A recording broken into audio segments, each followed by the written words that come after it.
कि श्रावण मास की आज अमावस्या है, जिसे हम हिंदू लोग इस अमावस्या को हरियाली अमावस्या भी कहते हैं। हमारे वेद पुराण कितने साइंटिफिक हैं। साइंस यदि आप जरा जानते हैं तो मैं कुछ बातें आज आपको साइंस की पहले दिन ही सुना दूं, क्योंकि आज हमारा जो त्योहार है वो साइंटिफिक त्योहार है। आज कौन सा त्योहार है? आज है श्रावण का सुंदर सा त्योहार, जिसे हम हरियाली अमावस्या कहते हैं। अब हरियाली तीज भी आएगी। आज हरियाली अमावस्या है। आज के दिन और हरियाली तीज के दिन हमारी हिंदू मान्यता है कि हम लोग इस दिन पेड़ पौधे नहीं उखाड़ते। उखाड़ना तो कभी नहीं चाहिए, पर आज के दिन विशेष रूप से हरियाली तीज है तो हरा भरा पेड़ पौधा कोई भी हो उसे उखाड़ा नहीं जाता आज के दिन। अब मुझे आपसे एक सवाल करना है आज इस संदर्भ में कि बताओ, हमारे पूर्वजों ने ये हरियाली तीज का त्योहार ये तो अनादि समय से चला रहा है, तो इसके पीछे मैसेज क्या है, संदेश क्या देना चाहते हैं हमारे ऋषि मुनि, हमारे पूर्वज? वो आज के इस दिन को वो आरक्षित करते हैं इसलिए कि इस दिन तो कम से कम समाज में ये जागरूकता हो कि हमें पेड़ लगाना है, काटना नहीं है। हम हरियाली को बचाएं, हरियाली को उजाड़े नहीं। ये मैसेज हमारे ऋषि मुनियों ने लाखों साल पुराने से ये त्योहार चला आ रहा है, कोई आज का नहीं। तो हमारे पूर्वज प्रकृति को लेके कितने सचेत थे। आज बड़े बड़े वैज्ञानिक नेता सब चिल्ला रहे हैं पेड़ लगाओ, वृक्ष लगाओ, वृक्षारोपण करो। तुम तो आज चिल्ला रहे हो। हमारे यहाँ अनादि समय से ये नियम बना रखा है कि इस दिन आपको एक वृक्ष लगाना चाहिए, उखाड़ना नहीं है, लगाना है। हरियाली को बचाना है, हरियाली से प्यार करना है। हरियाली अमावस्या है ना, तो हरियाली अमावस्या क्या कह रही है? हरियाली से प्यार करो। सावन में हमारी माताएं हरी हरी चूड़ियां पहनती हैं, हरे हरे कपड़े पहनने का भी भाव है कि पूरा हरा भरा, क्योंकि इस समय प्रकृति दुल्हन की तरह सजी हुई है। सावन है ना, जहां देखो वहीं हरियाली है। प्रकृति नेचर अपना श्रृंगार खुद से करती है। प्रकृति पृथ्वी माता अपना श्रृंगार खुद से करती है। कहीं ये फूल खिला है सफेद कलर का, कहीं लाल कलर का। सारी जहां गर्मियों में बंजर दिखता था, सूखा दिखता था, वहां सब जगह हरा भरा है। चिड़ियों का वो चहकना है ना, मोर का वो नाचना, यही वो मौसम है। सावन के लिए सैकड़ों गीत बने हैं। पतझड़ सावन बसंत बहार, एक बरस के मौसम चार। सावन के कितने हम लोग गीत गाते हैं। अब झूलन महोत्सव चलेगा। हरियाली तीज के दिन बिहारी जी सोने के झूले में बैठते हैं। ठाकुर जी अब श्रृंगार ठाकुर जी का झूलन महोत्सव चालू हो जाएगा। अब से झूलन महोत्सव चलेगा। ठाकुर जी झूला में बैठेंगे, झूला झूलेंगे। वाह! तो आज हम सभी निवेदन कर रहे हैं हम आपसे कि आप लोग प्रकृति से प्यार कीजिए। अपने घर में कहीं जगह हो तो छोटा ही सही एक पौधा लगाइए। आप नीम लगाइए, आम लगाइए, वट लगाइए। अपने घर में पीपल वट दूर रखिए, क्योंकि वो बड़ा विशाल पेड़ होता है, जड़ों से क्षति ना पहुंचे। पर आप सामान्य तो लगा सकते हैं। फलदार वृक्ष लगाने चाहिए घरों में, वृक्षों की छांव में। अच्छा, गर्मियों में भी वृक्षों की छांव में जितनी शीतलता होती है, आप यदि अपने घर में एक वृक्ष लगाएं बड़ा सा, और उसकी छांव आपके पूरे घर में पड़ती है, तो आपके घर का टेम्परेचर अपने आप कम हो जाएगा। इसलिए हम सभी का ये धर्म है कि हम प्रकृति से प्यार करें। हमारे त्योहार, हिंदू मान्यता, हिंदू धर्म ये प्रकृति से प्यार करने वाला धर्म है। हम हिंदू लोग प्रकृति की पूजा करते हैं। कई लोग कहते हैं हिंदू लोग बेवकूफ होते हैं, क्यों? अरे बोले मूर्तियों की पूजा करते रहते हैं। इन लोगों को हिंदू धर्म का कोई नॉलेज नहीं है, पूर्ण ज्ञान नहीं है। आधा ज्ञान अधूरा ज्ञान कचरा होता है। अध गगरी छलकत जाए, जो आधी गगरी होती है ना वो छलकती ज्यादा है। हमारे हिंदू धर्म में हम केवल मूर्तियों की पूजा नहीं करते मेरी माँ, हम लोग किस किस की पूजा करते हैं अब जरा सुनिएगा। एक दूसरे धर्म वाले होते हैं ना, हिंदुओं को छोड़ दो आप, तो दूसरे धर्म वाले जो होते हैं वो लोग क्या करते हैं, वो लोग केवल अपने एक की पूजा करते हैं। वो कहते हैं हम एक की पूजा करेंगे, जबकि हमारे यहाँ किस किस की पूजा होती है सुनो। हमारे यहाँ वृक्षों की पूजा होती है, पीपल की पूजा होती है, वट वृक्ष की पूजा होती है। आंवला नवमी के दिन विशेष आंवले की पूजा होती है। कार्तिक के महीने में आंवला नवमी जो आती है, आंवले नवमी को आंवले की पूजा, वट वृक्ष की पूजा, पीपल की पूजा, और ऐसे ना जाने तुलसी की पूजा, ऐसे बिल्व पत्र की पूजा, ऐसे ना जाने और कितने हैं। हमारे यहाँ किसकी पूजा हम कर रहे हैं? बोलो, प्रकृति की, पेड़ पौधों की, ठीक है। दूसरा, हम लोग पहाड़ों की पूजा करते हैं। गिरिराज जी, कामतानाथ जी, ये पहाड़ है, हम पहाड़ों के पुजारी हैं। क्यों? क्योंकि पहाड़ नहीं होंगे, वृक्ष नहीं होंगे तो कुछ भी नहीं होगा। इसलिए हम हिंदू लोग प्रकृति की पूजा करते हैं, हम नदियों की पूजा करते हैं। हमारे यहाँ गंगा को माता कहते हैं, गोदावरी को, यमुना को, सरयू को, सरस्वती को। हम किसकी पूजा? प्रकृति की पूजा। हम समुद्र की पूजा करते हैं, गंगा सागर, बाकी तीर्थ बार बार, गंगा सागर एक बार। हम सागर को पूजते हैं, हमारे यहाँ सागर को हम देवता मानते हैं। हमारे यहाँ प्रकृति की पूजा होती है। हमारे यहाँ गाय को पूजते हैं, गाय को माता मानते हैं। गावो विश्वस्य मातरः, गाय की पूजा करते हैं। हमारे यहाँ प्रकृति की, गाय हमें दूध देती है। हमारे हिंदू धर्म में एक विशेष बात बताऊं मेरी माँ, हमारे यहाँ पे ये होता है कि हम लोग एहसान कभी नहीं भूलते किसी का। दूसरे धर्म के लोग गाय का दूध पीते हैं और गाय को मारकर हम खा जाते हैं, लेकिन हम हिंदू जैसे गाय का दूध पिए हैं, जैसे गाय ने हमें दूध पिलाया है, अब वो हमारी माता हो गई, अब हम उसका सम्मान करेंगे। आप बताइए, जो गाय का दूध पी के उसको खा जाएं पकाकर, वो धर्म अच्छा है, या गाय का दूध पीकर उसे माँ का सम्मान देकर सदा उसकी सेवा करें, वो धर्म अच्छा है? इसलिए सनातन धर्म सबसे श्रेष्ठ धर्म है। हम प्रकृति की पूजा करते हैं, हम नफरत नहीं करते। हमारे यहाँ कुत्ते की रोटी भी निकलती है। पहली रोटी किसकी? गाय की। अंतिम रोटी किसकी? हम लोग कुत्ते की भी रोटी निकालते हैं कि कुत्ता भी भूखा ना रहे। हाँ या ना? हमारी पूजा और देखिए, हम और किसकी पूजा करते हैं? हमारे यहाँ कहते हैं मातृदेवो भव, माँ भगवान होती है, माँ की पूजा करो। पितृदेवो भव, पिता भगवान होता है, पिता की पूजा करो।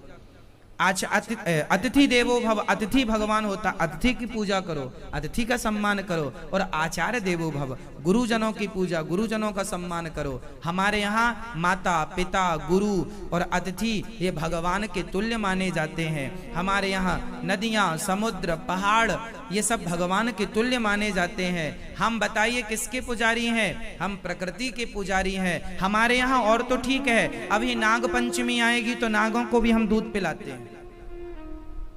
हाँ या ना? दुनिया के किस धर्म में नाग को दूध पिलाने की परंपरा है? हमारे यहाँ जानते हैं लाखों लोग आज तक के इतिहास में सांप के काटने से मर गए होंगे, लेकिन फिर भी वो सांप इस प्रकृति में रहता है, इसलिए हम लोग उसकी पूजा करते हैं, क्योंकि वो गले में, शंकर जी के गले में रहता है। इसलिए हम शंकर जी के उसका शिव गण मान करके हम उसकी उपासना करते हैं। चल तू भी भैया भले जहर देता है, हम तुझे दूध देंगे। तेरा धर्म है जहर उगलना, हम इंसान हैं। तू अपना धर्म कर, तू अपना कर्म कर, मैं अपना कर्म करता हूँ। ये हिंदू है, ये हिंदू प्रकृति का पुजारी है। लेकिन इन्हीं हिंदुओं को जमाना ये कहता है ये ढोंगी हैं, ये पाखंडी हैं। ना जी, हमारा ही शास्त्र, हमारी ही बातें साइंटिफिक हैं, बाकी किसी की बात साइंटिफिक नहीं है। बाइबल में लिखा है पृथ्वी चपटी होती है और हमारे वेद पुराणों में लिखा है पृथ्वी गोल होती है। आज वैज्ञानिकों को पता चला कि पृथ्वी गोल होती है, लगभग 100 साल पहले पता चला। हम हिंदुओं को लाखों साल से यही पढ़ाया गया वेद पुराणों में, पृथ्वी गोल होती है। तो आज सैटेलाइट के द्वारा जान पाए कि पृथ्वी गोल है, हम वेद पुराणों के द्वारा जान पाए कि पृथ्वी गोल है। वही जान पाए जो तुम आज ने खर्चा करके बताया। हमारे पूरे वेद पुराण साइंटिफिक हैं। कभी जगन्नाथपुरी जाइए, जगन्नाथपुरी के मंदिर में 12 भगवान का एक चित्र बना है मंदिर में, पत्थर का। उस चित्र में भगवान के मुंह में पृथ्वी रखी है, वो गोल है। जगन्नाथपुरी का मंदिर कितने साल पुराना है? बताओ, जगन्नाथ जी का मंदिर कितने साल पुराना है? आपके बाप दादों से सुना होगा जगन्नाथ जी के बारे में, उनके बाप दादों से उनने सुना होगा, उनके बाप दादों से उनने।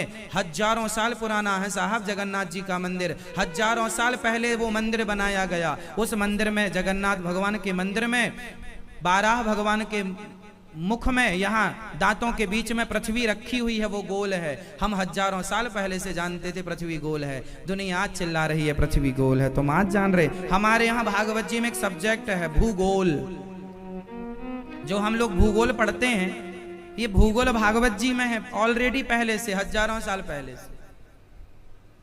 हमारा वेद पुराण पूरा साइंटिफिक। सावन में शंकर जी को दूध चढ़ता है, हाँ या ना? बोलो हाँ कि ना। इसमें पिक्चर बना दी बंबई वालों ने, कह दिया शंकर जी को दूध क्यों चढ़ाते हो। हाँ, मूर्खों को समझाए कौन? इसमें कितना बड़ा साइंस है, इसमें कितना बड़ा साइंस है। आप में से कौन बताएगा कि शंकर जी को दूध क्यों? इस शंकर जी को दूध चढ़ाने का साइंस क्या है? इसका साइंस आज मैं आपको समझाऊंगा। आप समझा सको तो आप बताओ। दूध चढ़ाते हैं, हमारी श्रद्धा है, ये तो भावना है, ठीक बात है। मैं इसका साइंटिफिक कारण बता सकता हूं। शंकर जी को दूध चढ़ाने के पीछे हजारों साल पुरानी हमारी साइंटिफिक बात छिपी हुई है, वैज्ञानिक बात छिपी हुई है। आज इस बात को शायद लाखों में कोई एक आदमी जानता होगा, पर मैं चाहूंगा आप सब जाने इस बात को। बता दूं, सुनो। ये जो सावन का महीना चलता है ना मेरी माँ, दूध ना देने वाली गाय यदि जरा सा दूध देने, जिस गाय का दूध 1 लीटर है, फॉर एग्जाम्पल, जो गाय 1 लीटर दूध देती होगी, वो गाय सावन के महीने में 1.5 से 2 लीटर दूध अपने आप देने लग जाती है। आपको पता है? नहीं, सावन के महीने में गायों का दूध बढ़ता है। आपने शायद गाय की कभी सेवा की हो तो इस साइंस को समझेंगे आप। इस सावन के महीने में जो बारिश होती है, तो बारिश, आपको पता है गर्मियों में जितना पॉल्यूशन ऊपर जाता है वो बारिश से नीचे आता है। साइंस समझिए, हर चीज का मैं साइंस बोल रहा हूं। जितना पॉल्यूशन 8 महीने में ऊपर जाता है, वो 4 महीने की बारिश में नीचे आ जाता है। प्रकृति शुद्ध होती है।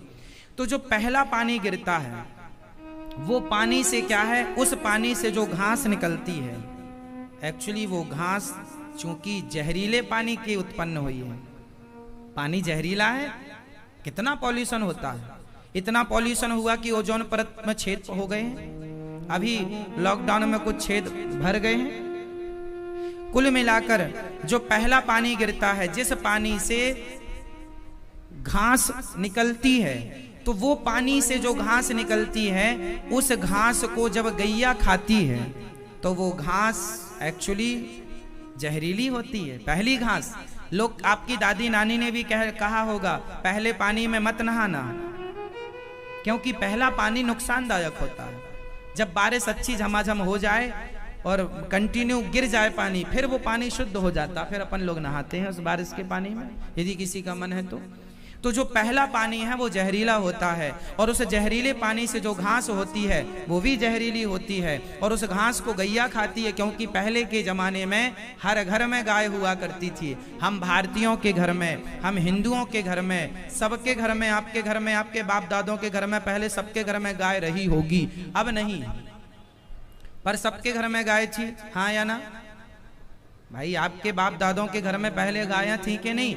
और पहले 2-2, 10-10, 20-20, 100-100 गायें हुआ करती थी। नंद बाबा के यहाँ 9 लाख गैया थी। पहले जिसके घर में जितनी गाय वो उतना बड़ा आदमी माना जा। अरे इसके पास इतनी गाय है। पहले का धन पैसा नहीं होता था, पहले का धन गौधन, पहले का धन गौधन, गजधन। पहले जिसके पास ज्यादा गौ होती थी, ज्यादा हाथी होते थे, गौधन गजधन बाज। बाज जिसके घर में होते थे, गौधन गजधन बाज धन और रतन धन खान। ये सोना चांदी की का नंबर दूसरे नंबर तीसरे नंबर पे आता था। पहला धन होता था गौधन, दूसरा धन गजधन हाथी। पहले लोगों के घर, राजा महाराजाओं के घर हाथी होते थे। जिस राजा के पास जितना हाथी होता था वो उतना बलवान राजा माना जाता था। पानीपत का जब पहला युद्ध हुआ उस समय हाथियों से युद्ध हुआ था। इतिहास के पन्ने आप पढ़ेंगे तो मिलेगा। पानीपत का जब पहला युद्ध हुआ तो उस समय हाथी सम्मिलित थे। महाभारत के युद्ध में हाथी सम्मिलित थे। क्यों जी? महाराणा प्रताप पृथ्वीराज चौहान के पास हाथी थे, उनके हाथियों का भी इतिहास मिलता है। तो हम गौधन गजधन, जिसके पास जितने हाथी उतनी बड़ी सेना, उतनी बड़ी ताकत। गौधन गजधन बाज धन और रतन धन खान, जब आवे संतोष धन सब धन धूरी समान। तो पहले का धन है गाय। तो पहले गाय सबके घर होती थी, और गाय सबके घर होती थी तो दूध सबके घर होता था। तो दूध, जो पहला दूध होता था, समझो, पहला पानी, पहली घास, पहली बार गैया ने घास खाई तो उसका पहला जो दूध बना, वो पहला दूध बच्चों को नुकसान करेगा क्योंकि वो जहरीला है। जहरीला पानी, जहरीली घास। तो फिर हमारे बड़े बुजुर्गों ने नियम बनाया, अब ये दूध है फेंक तो सकते नहीं है, दूध है गोरस है फेंक तो सकते नहीं है। बोले एक काम करते हैं, शंकर जी को चढ़ाते हैं। शंकर जी को जहर पसंद है, जहरीला दूध भी शंकर जी को चढ़ाएंगे। भांग धतूरा शंकर जी को चढ़ता है, तो पहली बारिश का जो पहला दूध होता है वो दूध चढ़ाने का नियम बन गया। शंकर जी को अभिषेक करेंगे, पहला दूध से शंकर जी का अभिषेक। ये तब से परंपरा चली आई। तो वो दूध नुकसानदायक है, गाय का पहला दूध, इसलिए वो शिव जी को चढ़ाया जाता है, क्योंकि भांग धतूरा शंकर जी को चढ़ता है। इसलिए वो जहरीला दूध शंकर जी को, शंकर जहर पीते हैं ना, है ना, तो वो शंकर जी को तब से दूध चढ़ाना शुरू हुआ। अब ये मूर्खों, पिक्चर बनाने वालों को पता ही नहीं कि शंकर जी को दूध क्यों चढ़ाते हैं। इतना बड़ा साइंस, अब इनके बाप दादे ये साइंस तक पहुंचेंगे? इस साइंस तक पहुंच पाना सबके बस की बात नहीं है। हमारे ऋषि मुनियों ने, हमारी सनातन संस्कृति ने हमें तो केवल बना बनाया परोस के दे दिया है, पूरा पूरा नियम बना दिए हैं साहब, नियम। कितना बड़ा साइंस है हमारे यहाँ का। साइंस और जानोगे? हमारे यहाँ का साइंस समझो। वो जनवरी में एक त्योहार होता है, मकर संक्रांति। बताओ, मकर संक्रांति के दिन लड्डू कौन से बनते हैं? जोर से, जोर से। तिल के लड्डू। तिल के लड्डू में क्या मिलाते हैं? हाँ, गुड़। अब बताओ, मकर संक्रांति जब पड़ती है उस समय सर्दी होती है कि गर्मी होती है? जोर से। सर्दी होती है। जनवरी मतलब सर्दी में भी तिल का यूज होता है, क्योंकि कैल्शियम भरपूर मात्रा में। बूढ़ों को तो रोज 1 चम्मच तिल फाँकना ना चाहिए। खाओ, बढ़िया चबाओ, पानी पियो जरा सा। कैल्शियम की गोलियां नहीं खानी पड़ेंगी। साइंटिफिक हमारे यहाँ का पूरा सिस्टम। आज पहला दिन है, सो आज मैंने ये बताया, आगे और आएंगी बातें, हम बताते चलेंगे। आज अमावस्या है, तो हरियाली अमावस्या की आप सभी भारतवासियों को लाख लाख शुभकामनाएं, बधाई हो। आप पर सदा प्रकृति की कृपा बनी रहे, गोविंद की कृपा बनी रहे, और आप सभी ये सीखें कि हम हिंदू हैं, सनातनी हैं, हम प्रकृति का संरक्षण करेंगे, हम हरियाली से प्यार करेंगे। अपने घर में थोड़ा पेड़ पौधे लगाना सीखो, थोड़ा हरियाली से प्यार करो, है ना मेरी माँ? आजकल लोग नहीं प्यार करते हरियाली से। घर में थोड़ा पेड़ पौधे लगाया करो। अरे गमले में ही लगा लो। हमने तो अपने घर में एक अमरूद का पेड़ लगाया था गमले में, वो खूब फलती थी, खूब खाते थे। हमने अपने बचपन में जहाँ हमें समय मिला, गौरी गोपाल गौशाला में पीपल वट वृक्ष हमने खूब लगाए, हजारों पेड़ लगाए हैं, अभी और लगने वाले हैं बहुत जल्दी। हमने तो 1 करोड़ वृक्ष लगाने का संकल्प लिया है। अब भागवत जी और भगवान जी जब जब पूरा कर दें। पेड़ लगाना है, प्रकृति को बचाना है तो पेड़ लगाना है, जहां जगह हो आसपास पेड़ लगाइए, वृक्ष लगाइए। आज हरियाली तीज को आज हरियाली अमावस्या को आप बताओ भागवत किसने लिखी? जिनसे पूछेंगे वही बताएंगे, कोई एक दूसरे की मदद नहीं करेगा। बताओ भागवत किसने लिखी? आप बताओ। हाँ किसने? हाँ भागवत जी किसने लिखी है? वेद व्यास जी। अपनी संस्कृति को जानो, अपने धर्म को जानो। मुसलमान के बेटे को समझाना नहीं पड़ता कि भैया कुरान क्या चीज होती है, वो समझ लेते हैं, उनको बचपन से बताया समझाया। लेकिन हिंदू बच्चों को बताना पड़ता है कि राम जी कौन है, कृष्ण जी कौन है। माँ बाप बताते ही नहीं है, माँ बाप को नॉलेज ही नहीं है। आप अपने धर्म को लेकर जागरूक नहीं हैं। आपसे निवेदन करूंगा कि जागरूकता जरूरी है। बताइए भागवत जी किसने लिखी? वेद व्यास जी ने। वेद व्यास। हमारे टोटल कितने पुराण होते हैं? कितने पुराण होते हैं बताइए? 16। आप बताओ मैया। हाँ? पानीपुरी 12। आप बताओ जी 12। मैया बताएंगी मेरी माँ। हाँ ये मैया से सीखो, कुछ 18 है मैया कह रही हैं। बूढ़ों के पास बैठोगे तो कुछ ज्ञान मिलेगा। दिन भर फेसबुक व्हाट्सएप चलाओगे, हर चीज फेसबुक व्हाट्सएप में नहीं होती। कितने पुराण हैं? कितने पुराण हैं? हमारे सनातन धर्म में पुराण कितने हैं? बोलो। 18 पुराण। वेद कितने हैं हमारे? चारों वेदों के नाम आप बताएंगे बैठे बैठे। ऋग्वेद, हाँ, अथर्ववेद, सामवेद,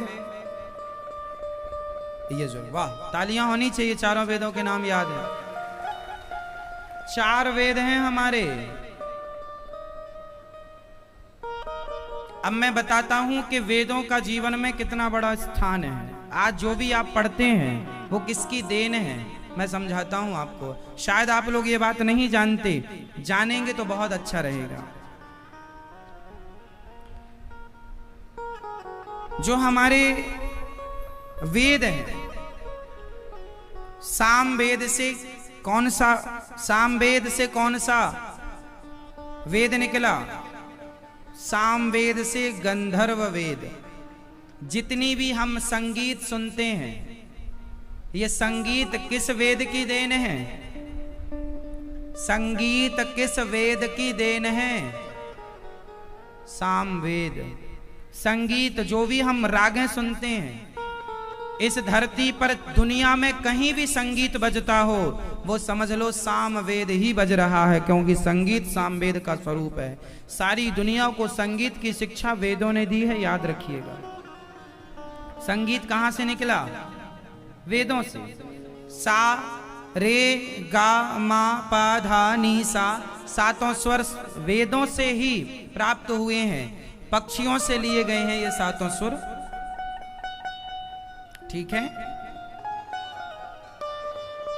यजुर्वेद से धनुर्वेद निकला है। जितना भी युद्ध के मिसाइलें हैं, जितना भी धनुर्विद्या है, धनुष बाण चलाना, तलवार चलाना, गदा चलाना, भाला चलाना, ये सारा जितना भी शिक्षा है ये यजुर्वेद से निकली है।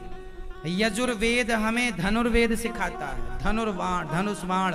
हमारे भारत में पहले धनुष बाण से युद्ध होता था, महाभारत इत्यादि, राम रावण इत्यादि। ये मिसाइलें, ये सब इसी का ही एक नया रूप है, अपडेट वर्जन है। महाभारत में भी परमाणु का संधान हुआ था, न्यूक्लियर। जो हमारे यहाँ भागवत जी में लिखा है ब्रह्मास्त्र, आग्नेयास्त्र, ये सारा जो है सब कुछ हमारे आज आप आग्नेय मिसाइलें आप देख ही रहे हैं, मिसाइलें, परमाणु बम नागासाकी में पटका गया, तबाही मचा दी उसने। यही है हमारे वेदों से निकलने वाली चीजें। हमारे वेद से ही जिस व्यक्ति ने परमाणु बम का आविष्कार किया साहब, उसने ये बताया कि हमने ये बनाने की सोच हमने वेदों से प्राप्त की। महाभारत सुना, उसने महाभारत की कहानियां सुनी कि उसमें ऐसे ऐसे बाण चलाए गए जिससे भयंकर तबाही हुई। उसकी एक परिकल्पना करके उसने एक नई सोच के संग, नई अपनी थिंकिंग के साथ उसने एक आविष्कार किया और खतरनाक आविष्कार कर दिया। ठीक है, तो हमारे यहां वेदों से ही ये सब चीजें निकली हैं। ऋग्वेद से आयुर्वेद निकला है। ऋग्वेद से क्या निकला? आज जितना भी आज दुनिया आयुर्वेद में काम कर रही है, अब बड़े बड़े हॉस्पिटल बनने लग गए हैं आयुर्वेद के, मतलब आज लोग भाग रहे हैं आयुर्वेद की ओर। तो ये वेद से निकला हुआ है, ऋग्वेद से। बताइए, इस धरती के सबसे पहले सर्जन कौन हुए हैं? सबसे पहले सर्जन कौन? सबसे पहले डॉक्टर, सबसे पहले बड़े चिकित्सक, ऑपरेशन करने वाले सर्जन, पहले सर्जन कौन? आप बताओ, नहीं पता? इस धरती के सबसे पहले सर्जन भगवान शंकर, जिन्होंने अपने बेटे के सिर को काटकर हाथी का सिर जोड़ दिया और बिल्कुल खड़ा कर दिया। सर्जरी नहीं तो क्या है ये? अपने ससुर जी का भी ऑपरेशन किया। दक्ष प्रजापति, दक्ष का सिर कट गया तो बकरी का सिर लगाया था। आज का डॉक्टर, आज का दुनिया का कोई डॉक्टर मनुष्य के धड़ में बकरे का सिर नहीं जोड़ सकता, लेकिन शंकर जी ने पहले ही ये सब कर दिखाया। हमारे वेद पुराण जहां तक हैं, वहां तक पहुंचने में अभी लोगों को हजारों साल लगेंगे, हजारों साल लग जाएंगे। तो पहले सर्जन भगवान, तो शंकर जी ने इतना बड़ा आपको ज्ञान दे दिया है, अब उनको दूध भी नहीं चढ़ाओगे? क्यों भैया? शंकर जी को दूध चढ़ाने में कोई ऐतराज है आपको? ये बंबई वाले जो पिक्चर बनाने वाले ना, ये शंकर जी के ऊपर पिक्चर बना देते हैं। दूध क्यों चढ़ाते हो, दूध क्यों चढ़ाते हो, गरीबों में बांटो, गरीबों में बांटो। अरे समझाओ उनको कि गरीब भी वहीं बैठते हैं जहां शंकर जी का मंदिर होता है। उन्हें पता है कि यहीं चढ़ाने आएगा दूध तो 10-5 रुपए दे के जाएगा। तुम्हारी पिक्चरें रिलीज होती हैं बड़े बड़े थिएटरों पर, बड़े बड़े मॉलों पर, वहां भिखारियों को कहां बैठने की जगह मिलती है? तुम्हें बड़ी चिंता है गरीबों की, तो पिक्चर की कमाई लगा देते गरीबों की सेवा में। एक आध हॉस्पिटल बनवा देते, फ्री में चलवाते। एक यूनिवर्सिटी बनवा दो, एक बढ़िया कॉलेज बनवा। 1 रुपए नहीं खर्च करते ये लोग, केवल ज्ञान बघारने चले आते हैं। हाँ या ना? क्यों जी? यदि इन्हें इतनी ही फिक्र है गरीबों की कि शंकर जी को दूध ना चढ़ाओ, गरीबों में बांटो, तो तुमने पिक्चरों से हजारों करोड़ कमाए हैं, एक हॉस्पिटल बना दो ना, फ्री में इलाज होगा। सारे हीरो हीरोइनें सब मिलके एक हॉस्पिटल बनाए, इनके पास हजारों करोड़ की प्रॉपर्टियां हैं, ये बड़ा हॉस्पिटल बनाए, सबको फ्री में इलाज दें। नहीं, क्या मजाल कि इनके घर के बाहर कोई को पानी मिल जाए। प्याऊ भी नहीं लगाया इन लोगों ने अपने घर के बाहर कि किसी को पानी मिल जाए। और बात करते हैं शंकर जी को दूध क्यों चढ़ा रहे हो? ज्ञान देना सरल है साहब, ज्ञान देना सरल है। जो आप कह रहे हैं वो आप ही कर लेते ना। आप तो नहीं चढ़ाते शंकर जी को दूध, तो आपके पैसे तो बड़े बचते होंगे, उसी से कितनी सेवा कर दी आपने।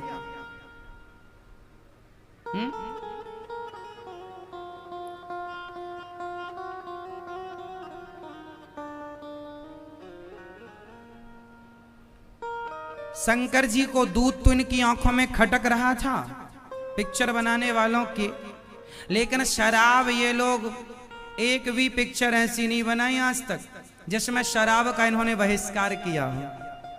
अब मुझे आप सभी भारतीयों से एक सवाल है, प्रश्न करता हूं आपसे, बताइए सेहत के लिए, बताइए किसी के लिए भी, बताइए शंकर जी को दूध चढ़ाने से ज्यादा नुकसान है या शराब पीने से ज्यादा नुकसान है? जोर से, ये बात आप सच्ची कह रहे हैं, हाँ या ना? शराब पीने से ज्यादा नुकसान है कि दूध चढ़ाने से? जोर से आप बताइए। शराब पीने से ज्यादा नुकसान है। शराब महंगी होती है कि दूध महंगा होता है? तो फिर ये लोग शराब के लिए क्यों नहीं पिक्चर बनाते एक आध कि भाई शराब ना पियो, दूध शंकर जी को चढ़ाने से किसी के घर का चूल्हा नहीं बुझा, बल्कि शंकर जी के मंदिर में लाखों लोगों का बिजनेस चल रहा है, 10-10 रुपए का दूध बेच के वो अपनी दाल रोटियां चला रहे हैं। क्यों जी? मंदिरों में दूध बिकता है तो बेचने वालों को भी तो रोजगार मिला, दूध बेचने वालों को रोजगार मिला, तो शंकर जी को दूध चढ़ाने से तो रोजगार बढ़ा है। जबकि शराब पीने से हजारों बहनें विधवा हो गईं, उनके पति शराब पी के मर गए। भारत में रोज कहीं ना कहीं एक्सीडेंट होता है, बाद में पता चलता है शराब पी के चला रहा था तो एक्सीडेंट हो गया।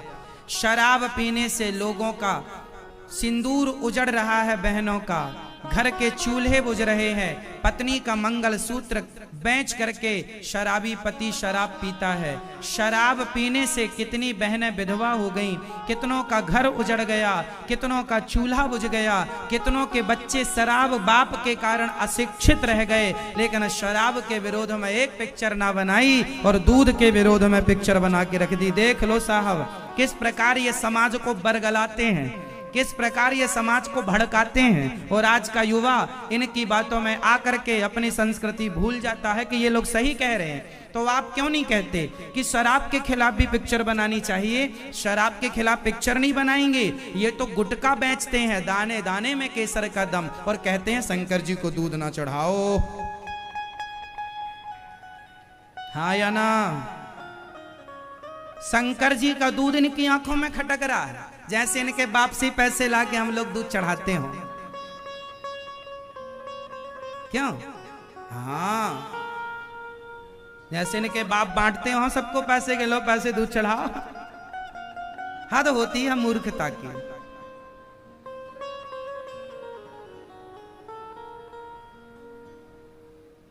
क्यों जी? सही कह रहे हैं हम। क्या दाने दाने में केसर का दम, इसका प्रचार होना चाहिए मेरे भारत में? गुटखा का प्रचार कर रहे हैं, उसके लिए विरोध नहीं किया किसी ने, लेकिन शंकर जी का दूध इनकी आंखों में खटक रहा है। आप ही बताओ, गुटखा खतरनाक है कि शंकर जी का चढ़ाया दूध?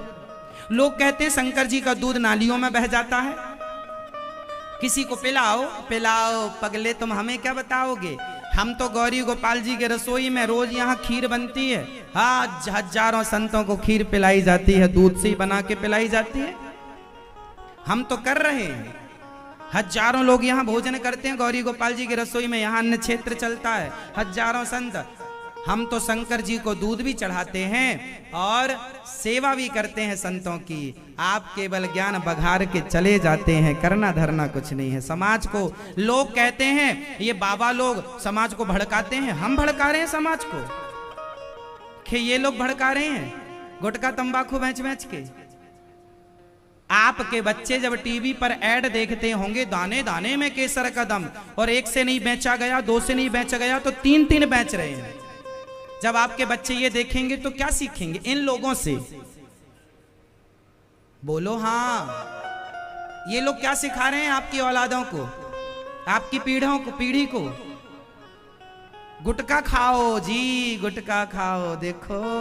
और यहां कह रहे हैं शंकर जी को दूध क्यों चढ़ा रहे? वाह वाह वाह, हद कर दी आपने।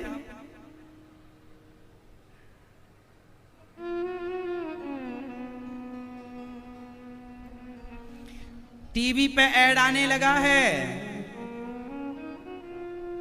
जंगली रमी का, आजकल ऐप आता है उसका, जुए का, पत्ते, ताश के भी ऐपों का ऐड बड़े बड़े सुपर डुपर स्टार हीरो लोग कर रहे हैं। बोलो हाँ या ना। और उसमें बाद में धीरे से कहते हैं इस गेम में लत लगने की संभावना है, अपनी जोखिम में खेलें। हाँ या ना। अब बताइए, जब आपके बच्चे टीवी पर ये चीजें देखेंगे, जुआ इत्यादि, आज ये लोग पैसों के लिए क्या कर रहे हैं। एक सज्जन को हमने सुना कि वो सारे कपड़े उतार के बैठे हैं पैसों के लिए। बोलो हाँ कि ना। नग्न होकर के तस्वीर खिंचा रहे हैं, काहे के लिए, पैसों के लिए। ये तो पैसे के लिए अपने कुछ भी बेच दें साहब। ये लोग आपको क्या दिखाएं, ये हमें सिखा रहे हैं शंकर जी को दूध ना चढ़ाओ। ये बताएंगे हमें किसको हम दूध चढ़ाएं किसको ना चढ़ाएं। ये तो पैसों के लिए सब बेच दें। इनका बस चले तो भारत माता को बेच के विदेश चले जाएं। कुछ तो शादी करने विदेश जाते, खाते रोटी यहाँ की, लुगाई लेने वहां जाते। हाँ या ना। सुपर डुपर स्टार तुम्हारे क्रिकेटर, तुम्हारे हीरो लो शादी करने वहां जाते हैं। भारतीय परंपरा से हल्दी वल्दी चला के शादी नहीं करते है। पैदा यहां हुए हैं, नाम यहां से कमा रहे हैं, इज्जत यहां से मिली, पैसा यहां से मिला, कल्चर अपना रहे हैं विदेशों का। और ये बताएंगे हम लोगों को कि हम दूध चढ़ाएं शंकर जी को कि नहीं। हाँ या ना। इसलिए मेरी माँ, अपने बच्चों को टीवी से दूर रखो और थोड़ी सी कथा सुनाया करो अपने बच्चों को, ताकि संस्कार बनेंगे। वो लोग तो केवल आपको बरगलाने में लगे हुए हैं, उल्टी सीधी चीजें दिखा दिखा के आपके समाज को, हमारी भारतीयता को नष्ट करने में लगे हुए हैं। हमारी भागवत जी में कितने बढ़िया ज्ञान है। ऋग्वेद में आयुर्वेद है और अथर्ववेद से निकला है स्थापत्य। मतलब जितनी भी आज इंजीनियरिंग होती है वो सब इसी वेद की देन है, अथर्ववेद की।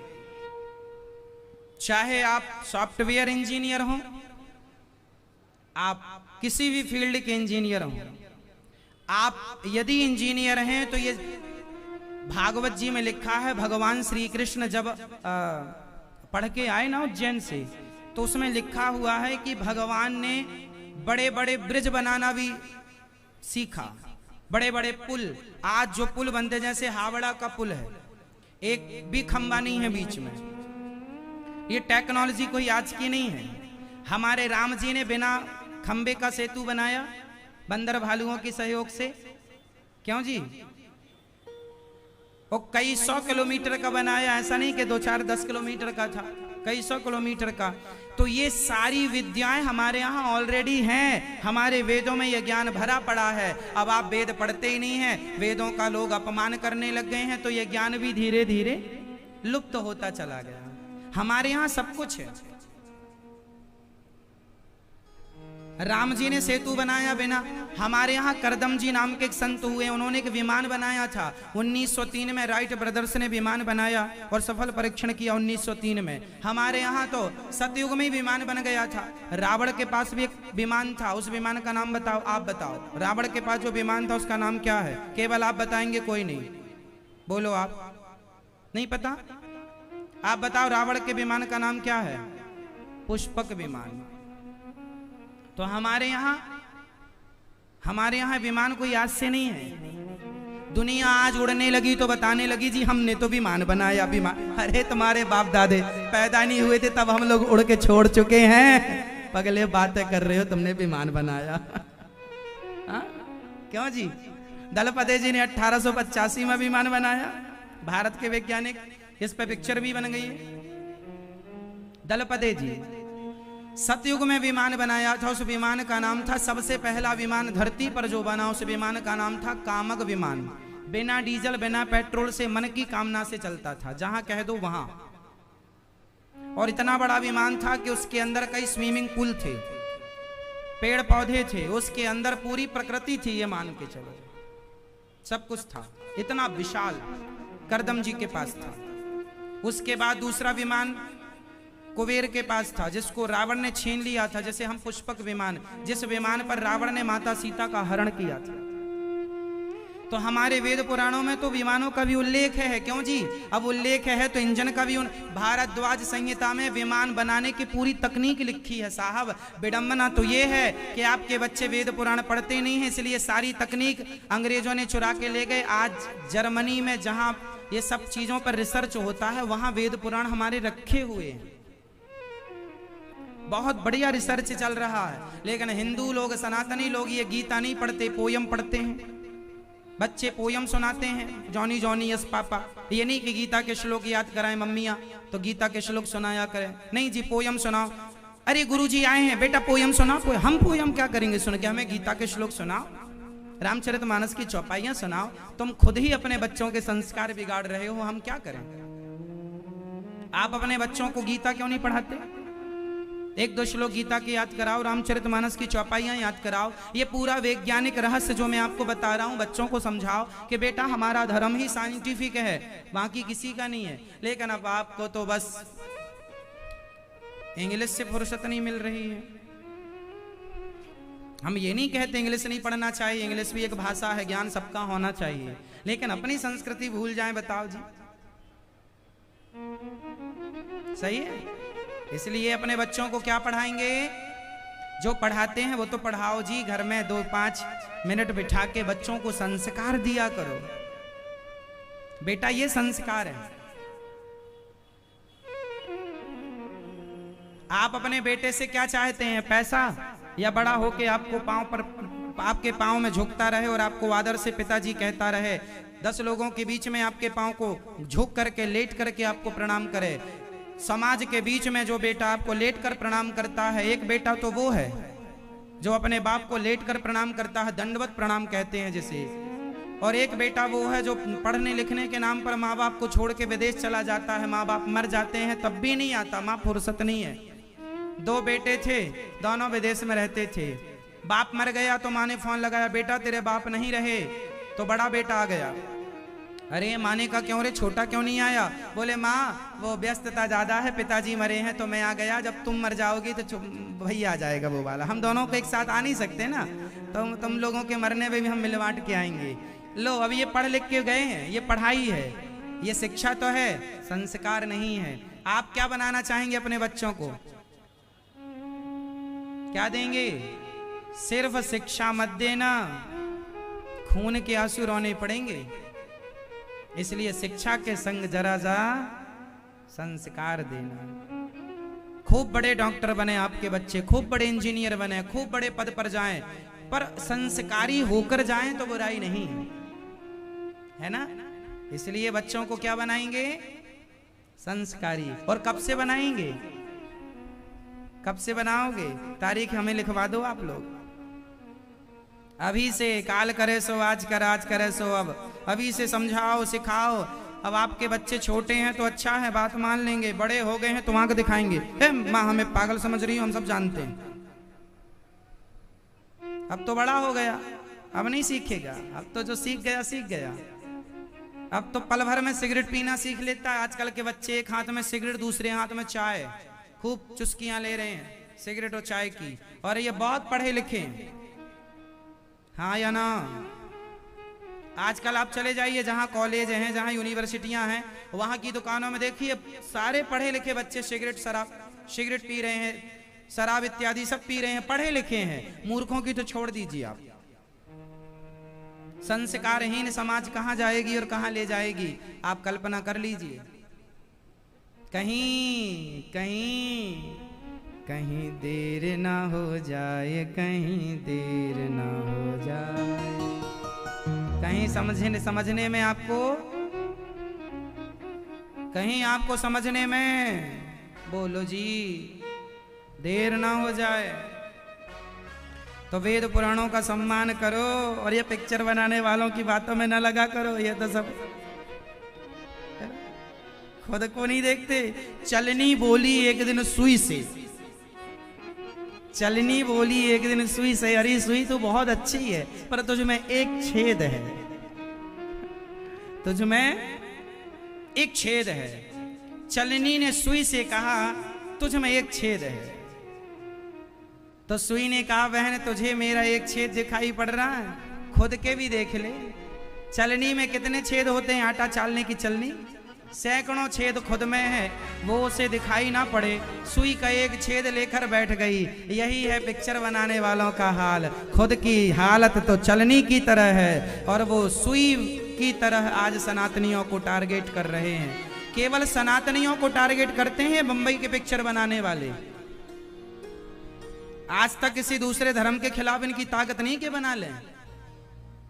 बोलो हाँ। अभी एक मैडम ने, मैंने सुना कि एक मैडम ने शंकर जी को, है ना, माता दुर्गा जी को सिगरेट पीते हुए का पोस्टर शेयर किया था। कोई पिक्चर बना रही है। ये केवल हिंदू धर्म पे ही टारगेट है साहब, और किसी धर्म पे नहीं। और किसी धर्म में किसी की हिम्मत नहीं पड़ रही है। हिंदू कुछ बोलता ही नहीं है। आप सहनशीलता के नाम पर सब सहते जाओगे। जो उचित है साहब वो तो सहन करना अच्छी बात है, लेकिन बहिष्कार कर लिया करो। हमें ये चीज पसंद नहीं है, है ना। आप सनातनी हैं, अपने धर्म का, अपने भगवान का हम ही अपमान करेंगे तो फिर सम्मान क्या पाकिस्तानी लोग आएंगे करने के लिए उनका सम्मान? आप ही जागरूक नहीं है तो जागरूक होगा कौन? कोई भी आया गाली दे के चला जाता है, कोई भी आया अपमान करके चला जाता है। कब तक और कब तक? इसलिए अपने धर्म से प्यार करो, अपने राम से प्यार करो, अपने कृष्ण से प्यार करो। कृष्ण हमारी आत्मा है, राम हमारी आत्मा है, हमारा भगवान है। हम नहीं कहते कि आप लड़ो, हमें लड़ना नहीं है। हम हिंदू लोग हैं, हम शांति प्रिय लोग हैं, हम लड़ना नहीं जानते, हम लड़ते नहीं हैं। लेकिन एक बात बताएं, आपने बोलना छोड़ दिया। सांप से एक संत जी ने कहा, एक सांप बोला गुरुजी हमें गुरु मंत्र दे दो। गुरुजी बोले तेरा मंत्र यही है, तू लोगों को डसना छोड़ दे। जी गुरुजी नहीं डसूंगा। सांप बेचारा एक दिन जंगल में बैठा था, छोटे छोटे बच्चे आए, बच्चों ने देखा सांप, दूसरे बच्चे ने कहा बैठा है, लगता है ऐसे ही वाला है। तो एक बच्चे ने लकड़ी उठाई, सांप को सांप को गुरुजी ने कहा था डसना मत, तो सांप बेचारा बैठा है, गुरुजी की आज्ञा का पालन करा, गुरुजी ने मंत्र दिया, जप रहा है। बच्चों ने कहा ऐसे ही वाला है, तो बच्चों ने सांप का मुंह बांध दिया एक पेड़ से, पूंछ बांध दी दूसरे पेड़ से, बच्चे झूला झूलने लग गए। और सांप बंधा बेचारा एक हड्डी का हो गया, दुबला पतला, मरने की समय स्थिति आ गई। गुरुजी वहां से आए कुछ दिनों बाद। गुरुजी बोले क्यों, ये तुम दुबले पतले कैसे हो गए? बोले गुरुजी आपके मंत्र ने जान ले ली। ऐसा कौन सा मंत्र दिया? आपने बोला था डसना मत, हमने डसना छोड़ दिया, तो बच्चों ने हमारा झूला बनाया, खूब झूला झूल के चले गए। गुरुजी ने कहा पगले, हमने डसने का मना किया था, फुसकारने का मना नहीं किया था। फुसकारते रहते तो बच्चे भाग जाते, तेरा दुरुपयोग ना होता। डसना नहीं है, फुसकारना है। ऐसे हिंदुओं डसो मत, लेकिन अपने धर्म के लिए फुसकार लगाते रहो, फुसकारते रहो, वरना दुनिया तुम्हारी छाती पर चढ़ जाएगी। तुम्हारे घर से तुम्हारा गला काट के ले जा रहे हैं लोग, इसलिए कि तुमने फुसकारना छोड़ दिया।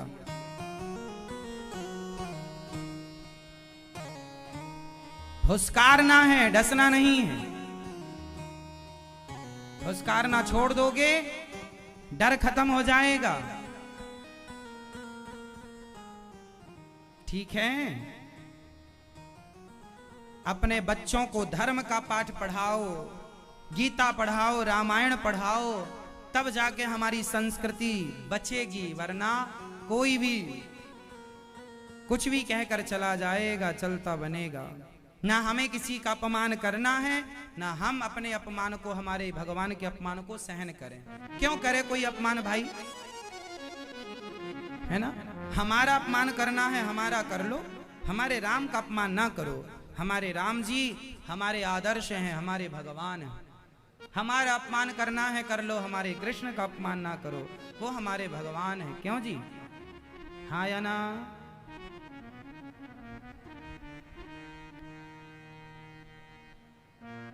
तो भागवत जी में 18,000 श्लोक हैं, 335 अध्याय हैं, 12 स्कंद हैं, 12 स्कंद हैं भागवत जी में। हाँ सच्चिदानंद रूपाय विश्वोत्पत्त्यादि हेतवे तापत्रय विनाशाय श्रीकृष्णाय वयं नमः। भगवान सच्चिदानंद, भगवान कैसे हैं? सत चित आनंद बराबर सच्चिदानंद, ईश्वर सत्य। अच्छा, आप लोग सच्चे हो कि झूठे हो? आप सच्चे हो? आप बोलो हाँ। सच्चे कि झूठे? आप सच्चे हैं कि झूठे हैं? मैया आप सच्ची हो कि झूठी हो? सच्ची हो। आप जी, आप सच्चे हो? पीछे वाली मैया आप सच्चे हो कि झूठे हो? जोर से। पीछे वाले कह रहे झूठे, आगे वाले कह रहे सच्चे। चलो आप सच्ची हो मैया, आप तो सच्ची हो। हाँ चलो, अभी हम जो बता रहे हैं वो सुन लो, फिर आप खुद निर्णय लेना कि आप सच्चे हो कि झूठे हो। चलो आप सच्चे हो तो मुझे सत्य की परिभाषा बताओ। सत्य किसे कहते हैं?